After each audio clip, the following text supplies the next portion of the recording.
Welcome to the New Chemist podcast. We are so glad you are listening. Feel free to subscribe on Spotify and tell your friends and colleagues about the podcast.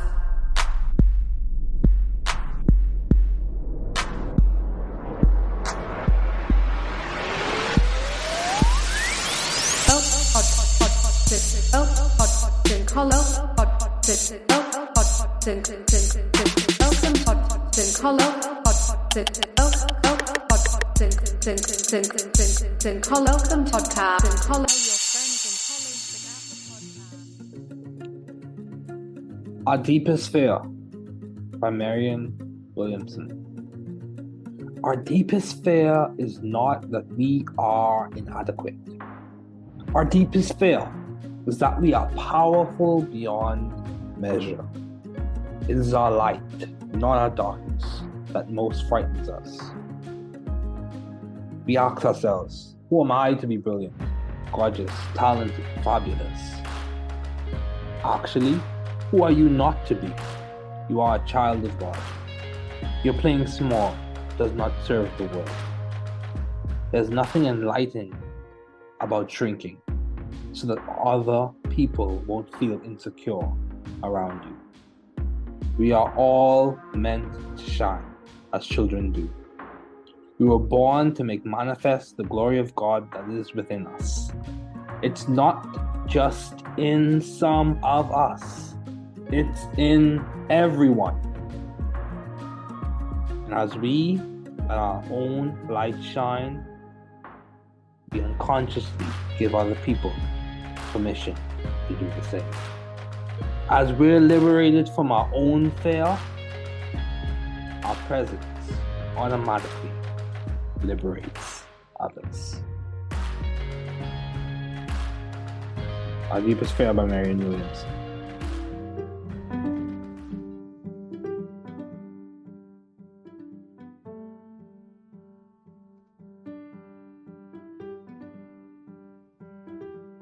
You are very important, especially to us here at the New Chemist podcasting group. You listening in is significant.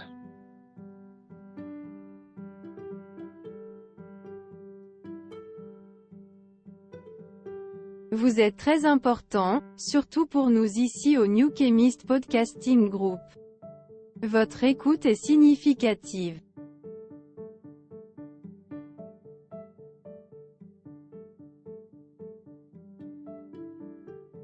Usted es muy importante, especialmente para nosotros aquí en The New Chemist Podcasting Group. Usted escuchando, es significativo. Você é muito importante. Especialmente para nós do The New Chemist Podcasting Group. Você ouvindo, é significativo.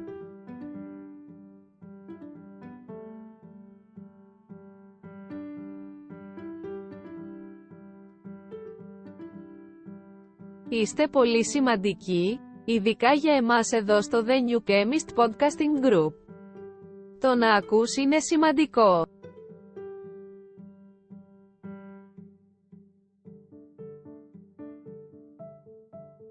Sie sind sehr wichtig, besonders für uns hier bei The New Chemist Podcasting Group. Es ist wichtig, dass du zuhörst.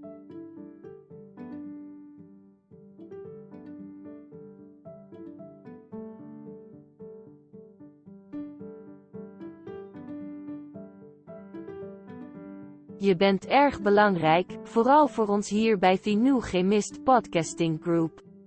Dat je meeluistert, is veelbetekenend. You are very important, especially to us here at the New Chemist Podcasting Group. You listening in is significant.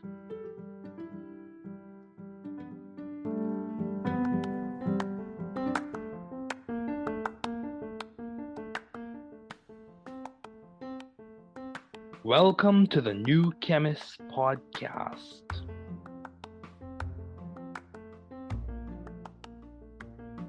Bienvenidos al podcast del nuevo químico. Καλώς ήρθατε στο podcast του New Chemist. Welkom bij de podcast van The New Chemist.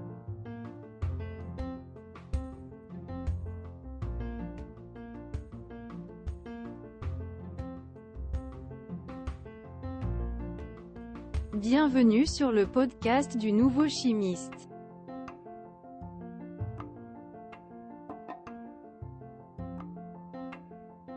Bem-vindo ao podcast do novo químico.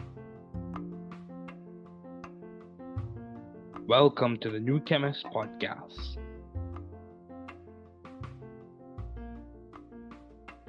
Work hard. Be value driven. You can do it. You can grow and learn it. You can be the difference you and your community needs. Don't give up. We are here rooting and cheering for you. Don't give up.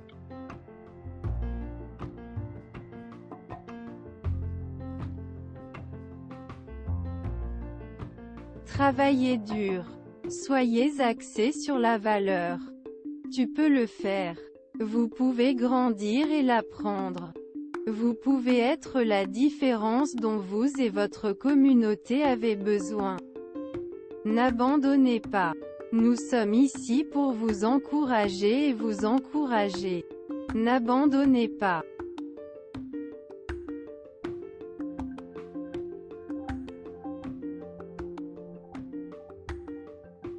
Trabalhar duro. Seja orientado por valores. Você consegue. Você pode crescer e aprender. Você pode ser a diferença que você e sua comunidade precisam. Não desista. Estamos aqui torcendo e torcendo por você. Não desista.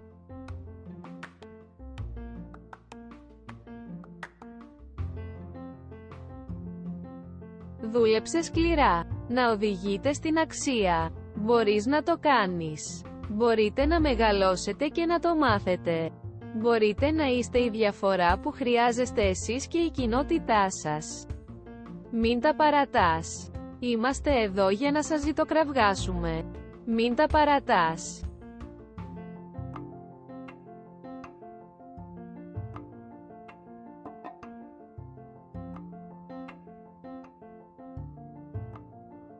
Trabaja duro. Sea impulsado por el valor. Puedes hacerlo. Puedes crecer y aprenderlo. Usted puede ser la diferencia que usted y su comunidad necesitan. No te rindas, estamos aquí animándote y animándote. No te rindas.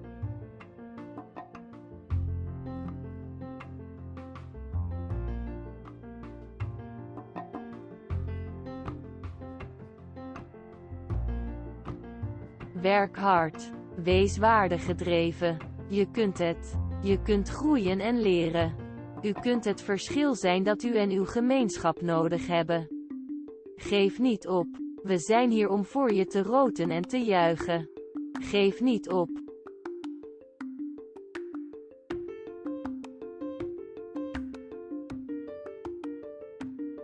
Work hard. Be value driven. You can do it. You can grow and learn it. You can be the difference you and your community needs. Don't give up. We are here rooting and cheering for you. Don't give up.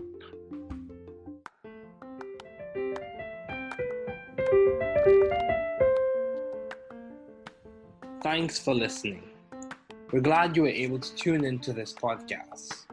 Once again, this is The New Chemist, where we discuss chemistry, which simply put is the science of change, as well as the other sciences, careers, community, research, and COVID-19.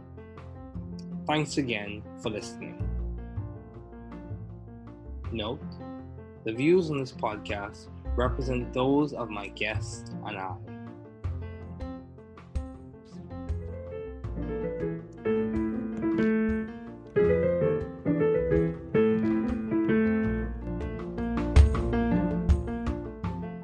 Thinking by W.D. Wintle.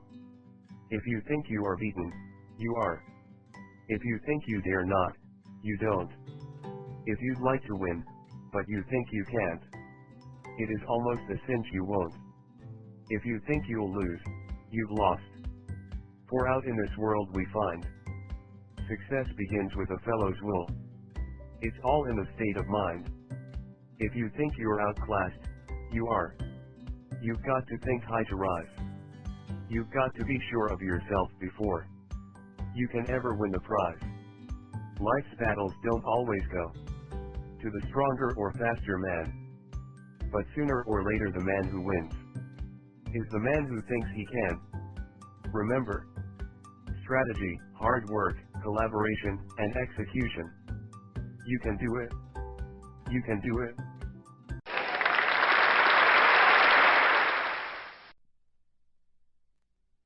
Okay, welcome to the New Chemist podcast. It is so good to have you listening today. Here on the New Chemist podcast, we discuss chemistry, which simply put is the science of change, as well as careers, community research, successful student stories, and much more. My guest today is Simar Bajaj. Thanks for joining me today. It is so good to hear from you. Just briefly, I'll inform my audience about you. So Simar is currently a student at Harvard University. A very, very ambitious young man, very hardworking. So I'll just give you some quick snippets, snapshots of his work so far. He has a part of Phi Beta Kappa, a National Student Leadership Foundation Scholar, Editor-in-Chief of Synthesis, President of World Pre-Health Conference, Student Academic Integrity Fellow, Harvard College Honor Council. He has served as former chair for the Kennedy School Institute of Politics Health Policy Initiative, a Joint Harvard Scholar. He also served, so some of his experiences include serving as a research and policy intern at the Centers for Medicare and Medicaid Services. He's also served as a Washington, D.C. reporter for STAT, a teaching fellow and research fellow at Stanford, a founder and host of That Medic Network, and a research fellow at Mass General Hospital. He is definitely very accomplished. He has been named 40 under 40 in cancer. He's also been named, he also is or has served as a journalist in The Atlantic, Time Magazine, Washington Post, Guardian, NPR. He's been a lead author and worked in the New England Journal of Medicine, The Lancet, Nature Medicine, and the British Medical Journal. Wow. So yes, Simar, is definitely a treat to have you on this podcast today. You have done a lot of work, and you earned your stripes. You're earning your stripes. So thank you again for joining me. So as we get started, what have been your long-standing interest in the field of science and communication? Yeah, no, thanks David for having me. I really appreciate the opportunity. I've been interested in science and medicine for the longest time, ever since I was 9, really, and sort of interested in healthcare, health equity specifically, and sort of this notion of medicine as treating everyone equally because it's the patient in front of you. Of course, the reality of medicine is much more complicated and nuanced, and that came with time. But I think it's reinforced in me a couple things. One is that there is sort of the power of medicine to heal, right? I mean, that is essentially the function, and it's a beautiful function. I don't think there's many professions where you have that opportunity to serve your fellow human being, fellow man, fellow woman in that way. And second, it sort of emphasizes to me the rift between science and the public. I think as researchers, both of us, we know very well how to communicate to other researchers. We do that through journal articles, we do that through conferences, and we can get very good at that. I think what's more challenging, but potentially more important, is communicating with patients, communicating with the lay public. And that's sort of where my interest in science communication came in. I started off doing research since about 2018, 2019, and then growing increasingly interested in how can I make this research more translatable, more actionable for the public. And I think that sort of started my interest in journalism, and which I started only last year in summer 2022. Are you serious? You started this last year and you've made all the strides? So I look forward to seeing your journey as you progress. So what has been the toolkit that you've used? Yeah, no, I think it's an important question. And I think it comes down to a couple things. One is that if you're going to write for the public, if you're going to write for sort of this science journalism places, you want to have an eye for important questions. right? You want to be able to see sort of what are questions that matter to people, what do people care about, what do people want to know about. I'll give you an example. Over the summer, I wrote a piece on malaria. Malaria in Florida and Texas. There was these recent 5 cases of locally transmitted malaria across the states, and it was something people were worried about, right? So the piece I wrote was a simple explainer, trying to understand what this means, why people shouldn't necessarily worry, but what precautions they could take.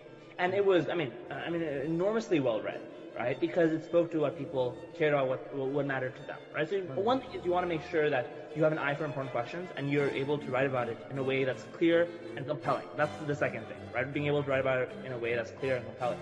Because you can write about the greatest idea, but if it doesn't mean much to the average person, right? Then it's no good to anyone. So all that is to say is I think those are 2 really important toolkits, right? Eye for important questions, writing about things in a clear and compelling way. I think there's also just grit that comes as the third part. Of course. Because I said I started in summer 2022. I started off doing freelance journalism. Why did I do freelance? Because every journalism internship I applied for rejected me. So freelance was the last resort, right? Doing it on my own. And it meant that I was sending, over that one summer, I was sending probably 500 to 1,000 cold emails, right, to different editors, trying to get them to listen to what I had to say, get them to give me a chance, right? That's very good, dude. So I think it takes that sort of willingness to push forward through rejection after no response, because you only need one yes, and then 1 becomes 2, and 2 and 3, and so on. Yeah, I agree. You need to get your foot in the door. That's very commendable, dude. Over 500, you said 500 to 1,000 cold emails? Yeah. Dude, that's interesting, dude. Because I wouldn't say I sent like 500 to 1,000 cold emails, but that same approach to being very tenacious, I employed the same thing. When I was at Georgia Tech and I tried to get a research position, given that I was new to Georgia Tech, as well as in other places as well, but specifically in Georgia Tech, this is where I employed that same thing. At Georgia Tech, I sent emails to professors, and dude, I was really passionate about research. I mean, like, I would read their papers, and then start telling them what I think they could do, all the possibilities and future potentials associated with their cancer research and nanomedicine research, and all that other jazz. But this is the thing, didn't really get that many positions. Didn't get any positions, actually, initially. However, the one position I got made the world of a difference, because it allowed me to integrate and also meet with faculty who I otherwise would not have met through the summer undergraduate research experience in the College of Engineering. So yeah, dude, that's very commendable. So how do you maintain view of the bigger picture in your career and in your life in general? You speak about having to be tenacious, push past rejection. What motivating factor was in your mind? Did you have a community of support, or did you have a lot of mentors who just reminded you this thing happens? How did you push through that rejection and keep in sight the big picture that allowed you to progress to where you are now? I mean, it goes to the core of why I do journalism, right? And I think it comes down to 2 factors, the big and the small. Okay. Right? The small is the patient, right? The patient in front of you, right? The one-to-one interactions you have, right? And sort of the tragic stories you hear, but also the hope that you hear, right? I spoke to a patient this summer who traveled 5.5 hours one way to get to her doctor's appointment, right? To 11 hours round trip, right? And she lives in this incredibly rural community in Colorado, and it's so inspiring to hear that, but also so tragic, and it reinforces the rural disparities. It reinforces this patient has obesity, and she was going to see her obesity medicine physician. It reinforces how valuable sort of medical care is for these patients, right? And that's what motivates me, right, to push past rejection. That I have this story in front of me, I have this patient who has trusted me with their narrative, something that, frankly, is not easy to share, right? And I feel not only sort of a responsibility to justify their narrative, but also to push past. How can I give up when I'm carrying such a valuable piece of someone's life? So I think that's a small, and I don't mean that in that it's small important. I mean that it's a one-to-one relationship. Then the big is sort of, what is the cultural implication? What is the purpose of this? So on this story was on the shortage of obesity medicine physicians in the country. What's the big picture? The big picture is that we do a terrible job of treating obesity in the United States. Only 1% of patients get medication treatment, and we just simply do not treat it as a disease. We think of obesity as a moral failing, wrongly so. So it ultimately becomes like, if we have such a drastic misunderstanding, this is such a big problem, right? 50% of Americans will have obesity by 2030.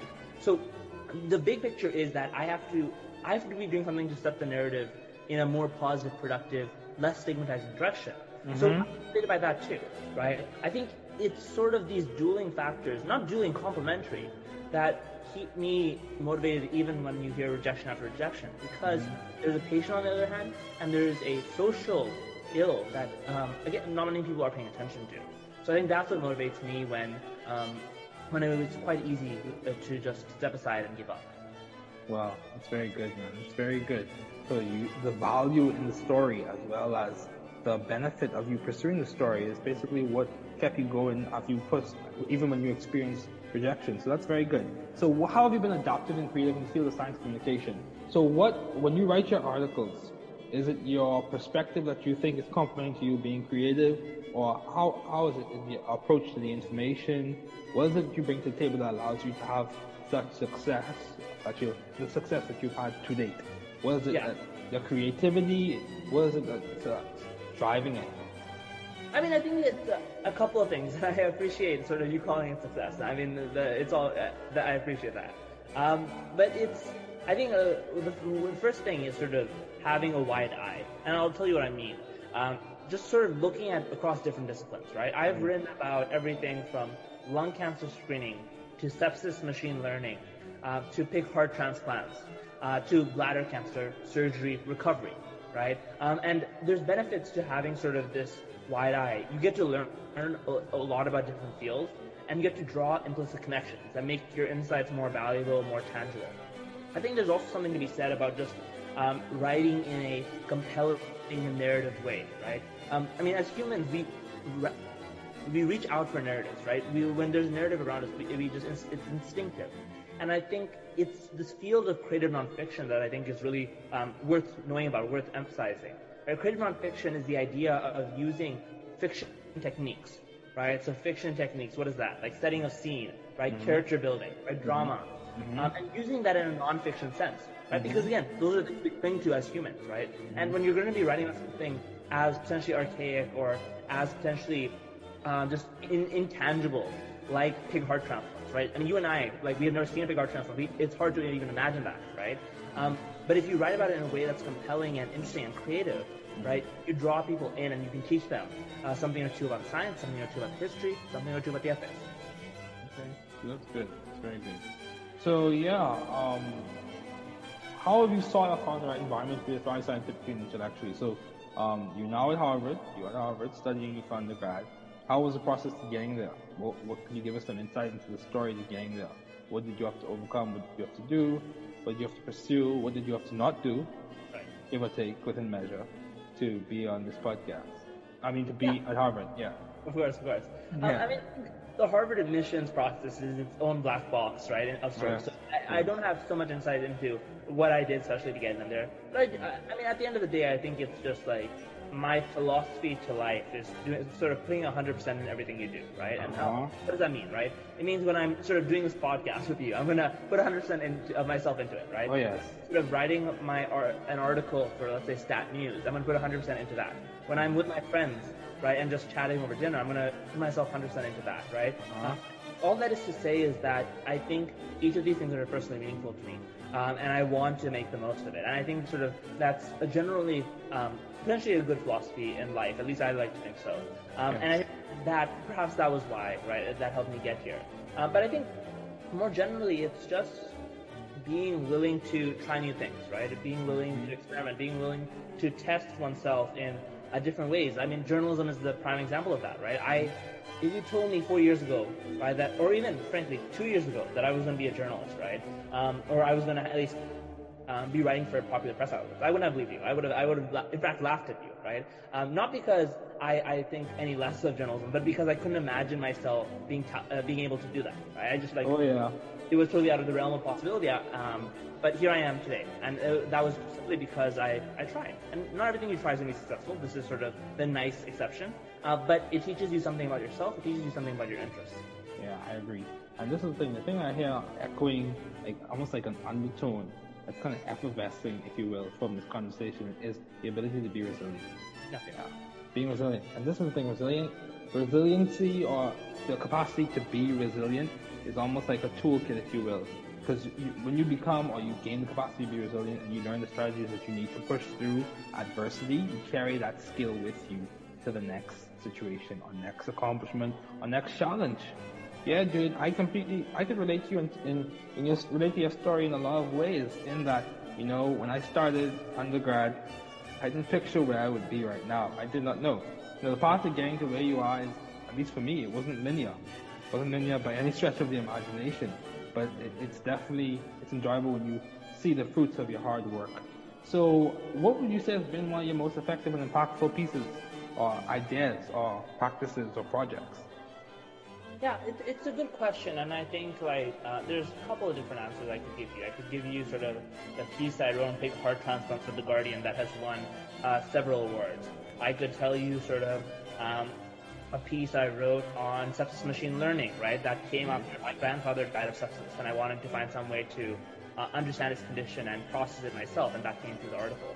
But the one I'll tell you for now is sort of the articles I've written on obesity for Stat News. I sort of mentioned one earlier, and I've written others on sort of what is sort of the future bariatric surgery, right, which is weight loss surgery, or as it's commonly known.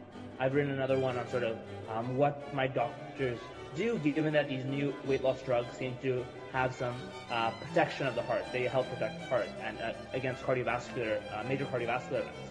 And I think the reason why those are so personally meaningful to me, and I hope impactful, is that, again, we're sort of dealing with these enormous stigma against patients with obesity, right?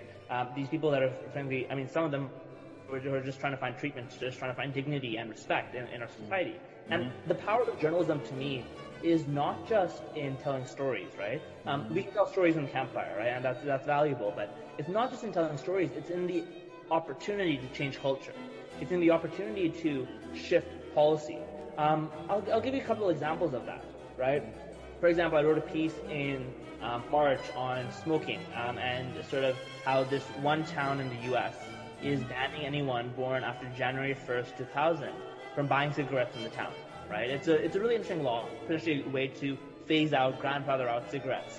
And just 2 or 3 days ago, the United Kingdom, Prime Minister Rishi Sunak announced that they're going to implement a similar law in the country, right?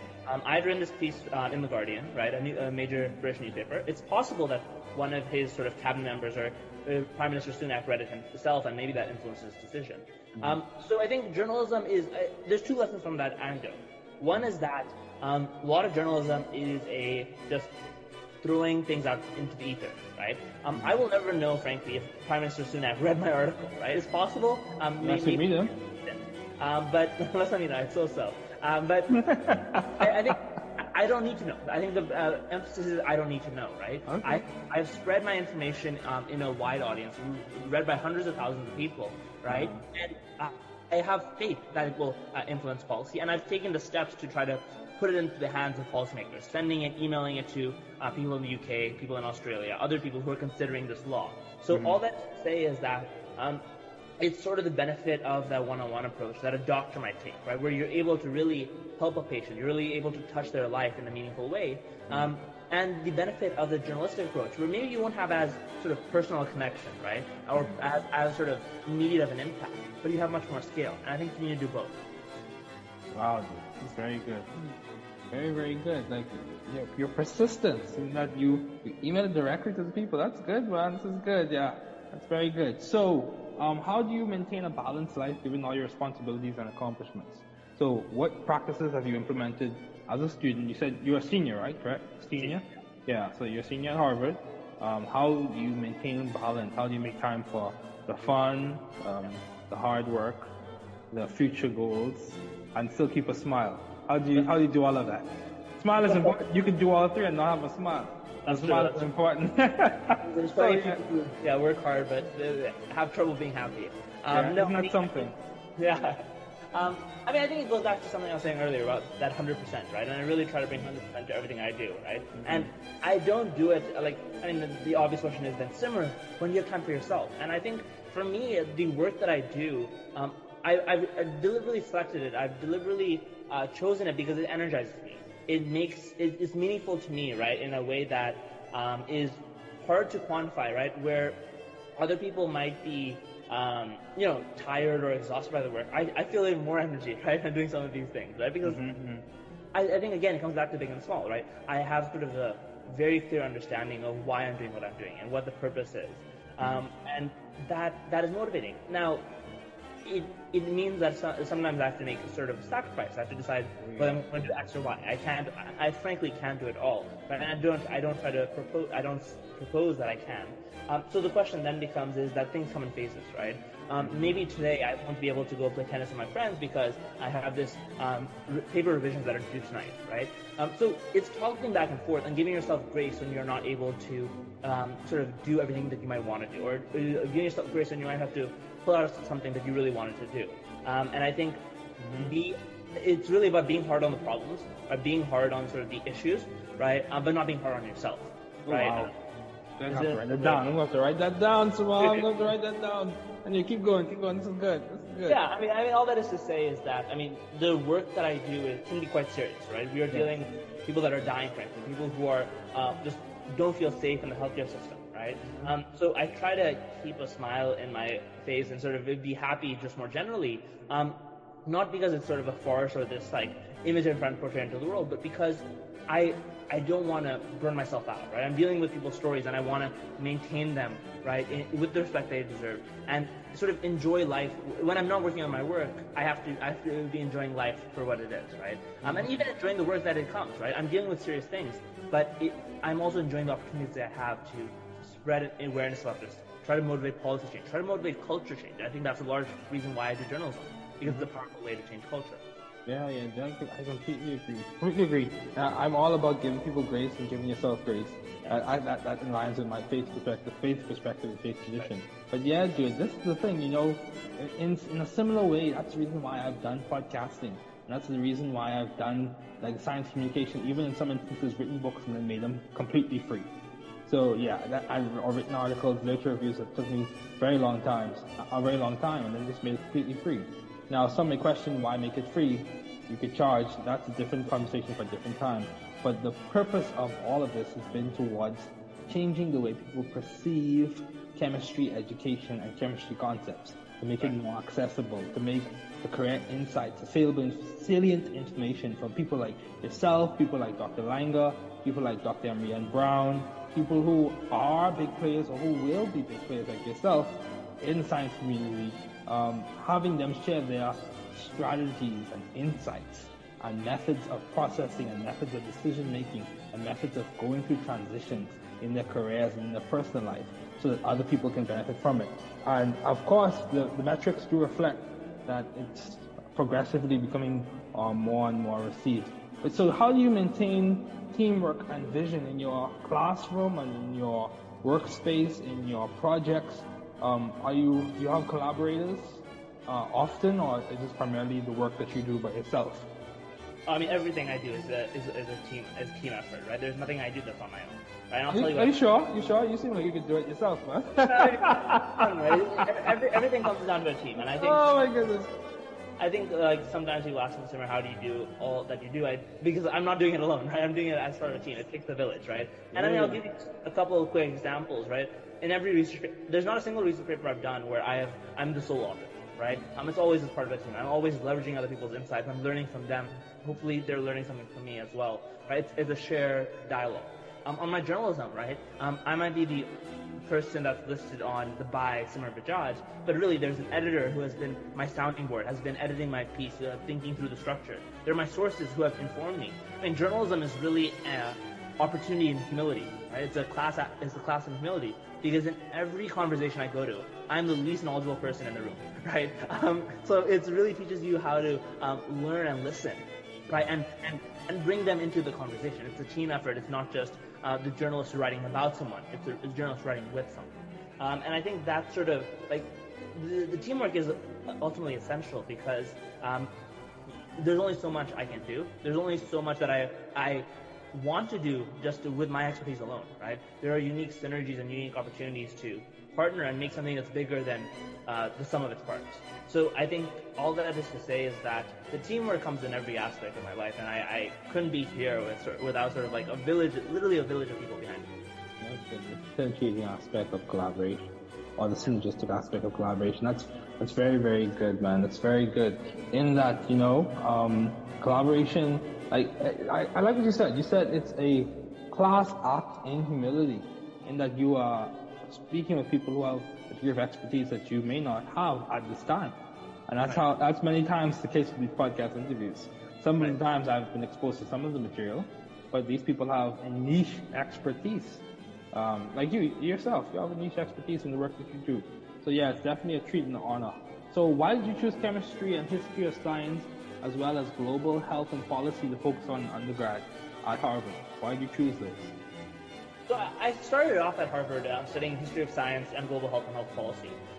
I think history of science is fundamentally a history of, it's a study of change, right? At a very macro level, that's seeing sort of how trends and have progressed over time, right? How knowledge is produced, right? I think that's a critical question as we consider how to spread knowledge. How is knowledge produced, right? What are sort of the contexts in which it is produced, shared, distributed? And I think ultimately, this is not just the knowledge that comes to some science that we care about in the present. It's knowledge that exists in its own time, in a whirlpool of its own context. Like alchemy, for example. Alchemy we've never been able to figure out how to make metals into gold, but it's produced such valuable chemistry, right? Now, if you just study alchemy as the production of chemistry, you're missing out a large part of its context. You're missing out sort of the alchemy that doesn't lead to chemistry, but is equally important for understanding its context. So history of science was sort of my opportunity to understand how knowledge is produced and distributed, which I think is incredibly important. Chemistry, I added actually frankly, this semester, this year, wow. Right? I hope my podcast influenced you.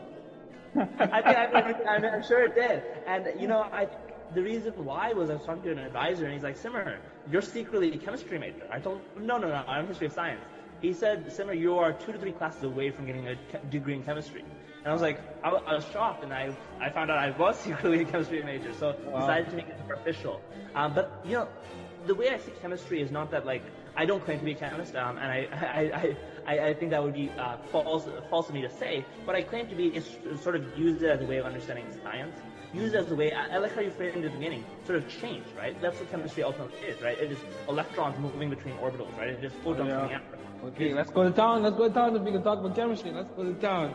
Right. It's change at the micro level in a way that complements very nicely to the change that happens in history at the macro level, right? I think them teaching something profound, that change sort of is frankly possible. The fact that things are so different in the past means that they can be so different in the future. It's a message of hope, even as we face such serious issues as inequity, as we face such serious issues as stigma. Yeah, that's good. Yeah, there's a degree of determinism here. And also, at the same time, as we see with quantum phenomena, there's a degree of indeterminacy, that just because it occurred in the past doesn't mean it'll necessarily be the case in the future. So that in that indeterminacy, I would say, in my opinion, there's a degree of possibility. So we don't know what the future will bring, so therefore we can plan and push and persevere for an even better one. Yeah, dude, that's almost like we're rattling around Heisenberg's ideas. But anyway, that's a different conversation for a different time. So what has been some of the most beneficial advice you have received as we wrap up? It's interesting, and I've been so fortunate to have such great mentors, all of whom have given terrific advice. But the advice that I always think of is sort of a Shakira song, right? A Shakira song. You like Shakira? I listen to everything, a little bit of everything. There's nothing wrong with that. Go ahead, enjoy your life. The song is try everything, right? And I think this circles back to, one of the themes of just our conversation, right? That you have to try everything because, not because you're going to do everything, but because you need to sort of understand what you like, what you don't like, what you're good at, what you're not good at, and what sort of, you might not be good at, but you're willing to put in the effort because you really like it, right? And sort of all that is to say is that, again, if I never sort of tried journalism, I would have never realized that I love it. And the other fact that I'm semi-decent at it. Right? And I think that I've tried a bunch of things. I've tried 100 different things, right? I always like to tell friends about the story where freshman year at Harvard, they have a club fair, and I signed up for 20 different clubs, right? And I just actively attending all the clubs, right? And I mean, most people would say that's crazy. I mean, and I do think that's crazy. I don't recommend it, but I think it was important for me in the moment to understand what is valuable for me, what do I want, what do I like, what I don't like. And I think ultimately, when you have sort of that opportunity to reflect, it's powerful. Yeah, dude, this is good. So, Simar, thank you so much for joining me today. I wish you all the best in your studies. I look forward to seeing the Nature and Science papers, and who knows, the Pulitzer Prize that you may win in the future. So take care, and all the best. Welcome to the New Chemist podcast. We are so glad you are listening. Feel free to subscribe on Spotify and tell your friends and colleagues about the podcast.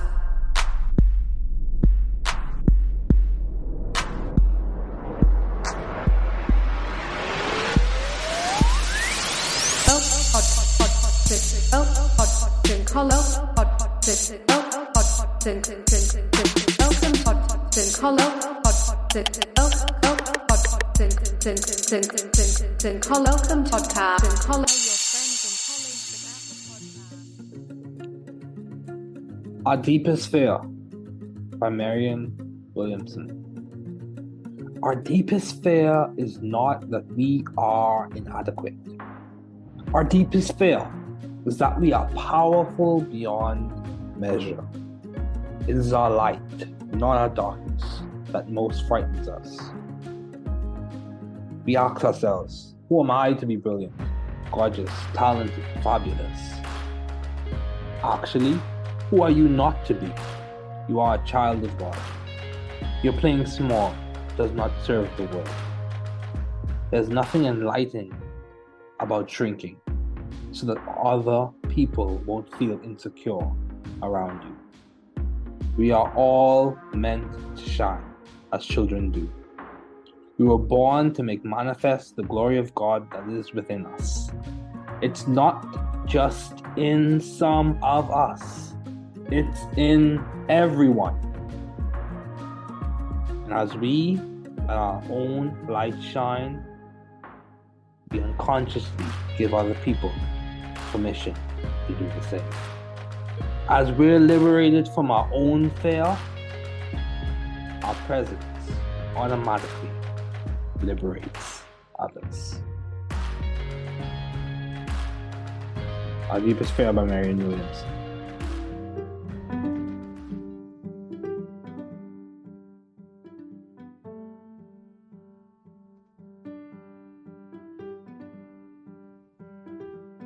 You are very important, especially to us here at the New Chemist podcasting group. You listening in is significant.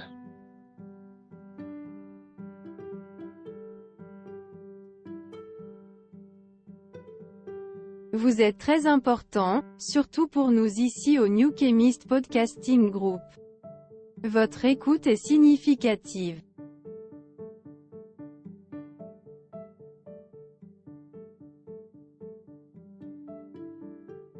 Usted es muy importante, especialmente para nosotros aquí en The New Chemist Podcasting Group.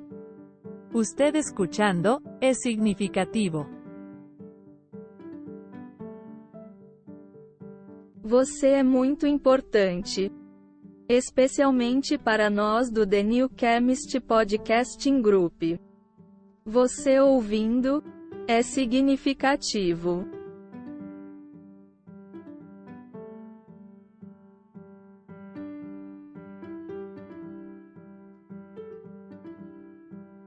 Είστε πολύ σημαντικοί, ειδικά για εμάς εδώ στο The New Chemist Podcasting Group. Το να ακούς είναι σημαντικό.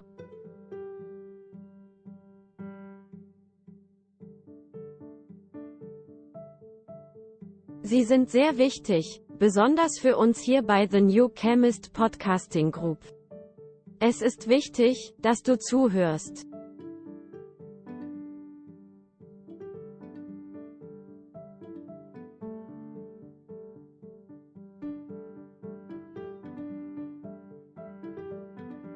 Je bent erg belangrijk, vooral voor ons hier bij The New Chemist Podcasting Group. Dat je meeluistert, is veelbetekenend. You are very important, especially to us here at the New Chemist podcasting group. You listening in is significant.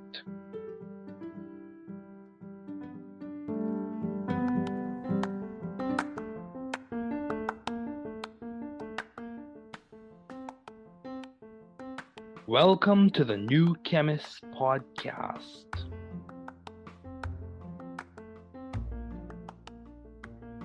Bienvenidos al podcast del nuevo químico. Καλώς ήρθατε στο podcast του New Chemist. Welkom bij de podcast van The New Chemist.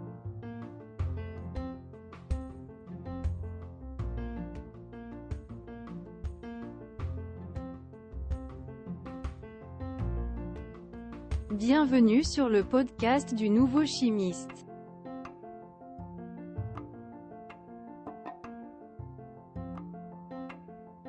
Bem-vindo ao podcast do novo químico. Welcome to the New Chemist podcast.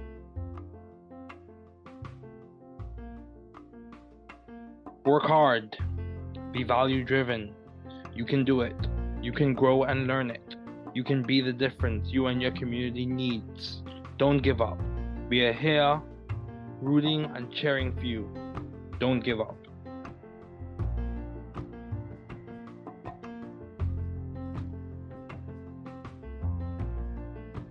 Travaillez dur. Soyez axés sur la valeur. Tu peux le faire.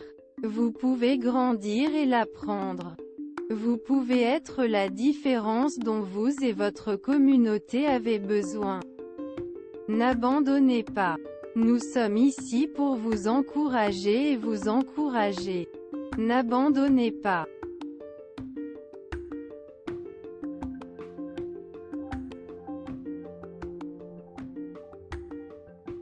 Trabalhar duro. Seja orientado por valores. Você consegue. Você pode crescer e aprender. Você pode ser a diferença que você e sua comunidade precisam. Não desista. Estamos aqui torcendo e torcendo por você. Não desista.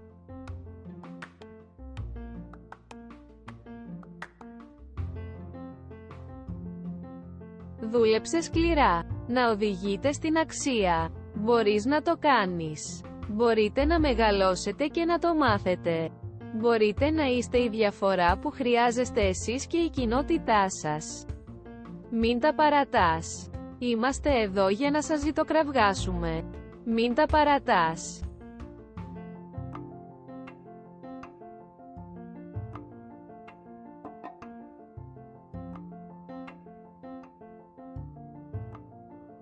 Trabaja duro. Sea impulsado por el valor. Puedes hacerlo. Puedes crecer y aprenderlo. Usted puede ser la diferencia que usted y su comunidad necesitan. No te rindas, estamos aquí animándote y animándote. No te rindas.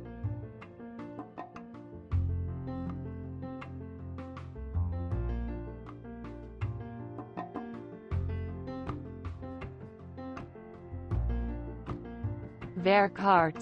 Wees waardegedreven. Je kunt het. Je kunt groeien en leren. U kunt het verschil zijn dat u en uw gemeenschap nodig hebben. Geef niet op. We zijn hier om voor je te roten en te juichen. Geef niet op.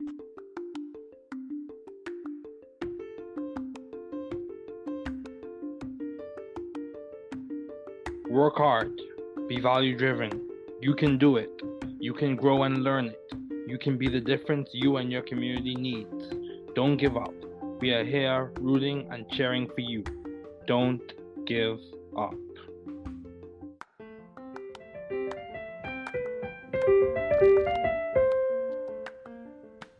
Thanks for listening. We're glad you were able to tune into this podcast. Once again, this is The New Chemist, where we discuss chemistry, which simply put is the science of change, as well as the other sciences, careers, community, research, and COVID-19. Thanks again for listening. Note, the views on this podcast represent those of my guest and I.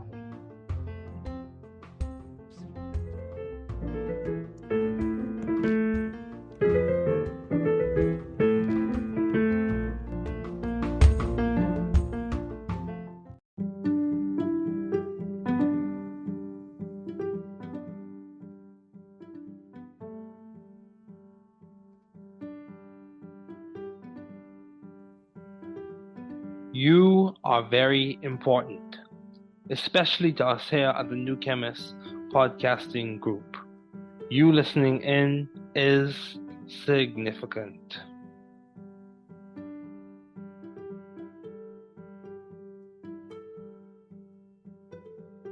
Vous êtes très important, surtout pour nous ici au New Chemist Podcasting Group. Votre écoute est significative.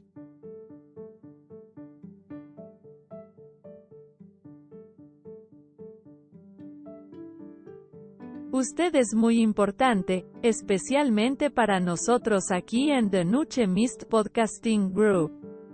Usted escuchando, es significativo. Você é muito importante. Especialmente para nós do The New Chemist Podcasting Group. Você ouvindo, é significativo.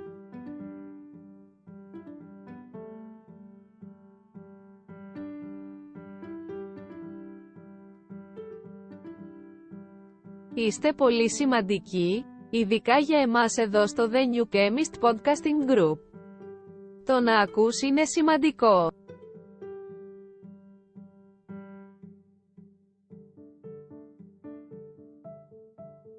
Sie sind sehr wichtig, besonders für uns hier bei The New Chemist Podcasting Group. Es ist wichtig, dass du zuhörst.